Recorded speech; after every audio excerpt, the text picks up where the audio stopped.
Well, Islamic civilization has always been based on the rejection of waste as an underestimation of God's blessings. So in the construction of the new mosque here in Cambridge, for instance, we are very much at the forefront of the local sort of environmental movement, in that we are using the latest heat pumps, conservation technology, a sedum green roof of the building, so that we'll have an almost zero carbon footprint. That's the intention of creating one of Europe's first sort of truly ecologically responsible mosques. So that's an example of how the community is getting together to lead the way, an often recalcitrant outside community that often doesn't sufficiently understand environmental issues, to show that a sacred vision of human beings and a real reverence for the sanctity of nature has to represent itself in the place where nature meets humanity and humanity meets God, which is the place of worship, where heaven meets earth and everything is reconciled. So our place of worship here in Cambridge is necessarily a showcase not just of the beauties of Islamic art and architecture, which has always integrated natural motifs, vegetal motifs, arabesques, geometrical principles and so forth, but also, and more significantly I think, the need to act as custodians in creation, when so much of the secular world seems to be indifferent to anything other than a dog-eat-dog competitive understanding of how the economy should be and how we should engage with nature.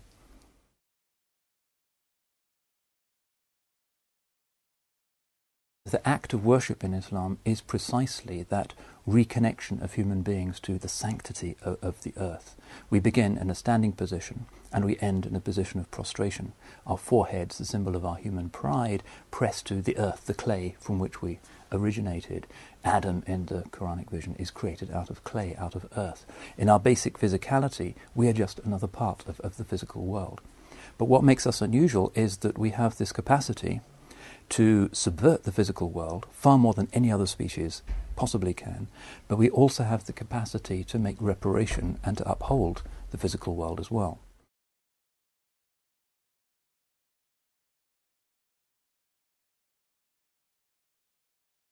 So the basic Islamic understanding of the environment is not that it's a backdrop to the real drama which is human beings, but that we are part of this extraordinary cosmic symphony which is the interaction of the divine names of which we are a part. The only thing that differentiates us from the environment is that we have this custodial capacity. We can rise above our impulses, which tend to be rapacious, and turn it into the garden which it originally was, and which is a manifestation or a reminder of Eden and an anticipation of the paradise which is to come. Or we can turn it into a kind of hell, the fiery principle as opposed to the watery principle. The fiery principle is that of anger, greed, envy, uproar, those possibilities in the human soul. So just as in the Islamic imagination we come from a garden and at the end of time there will be a garden or there will be fire,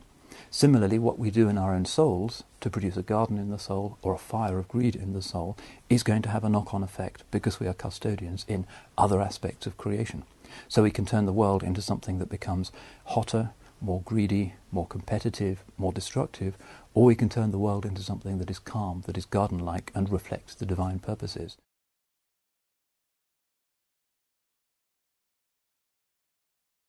For me, the genius of the prophetic teaching is that he was somebody who calls us back to what we are as natural human beings, not as fallen, not as intrinsically sinful, not as godlike beings temporarily visiting this ugly and fallen world, but as part of this extraordinary panoply of the interaction of divine names and predicates, which is the created world.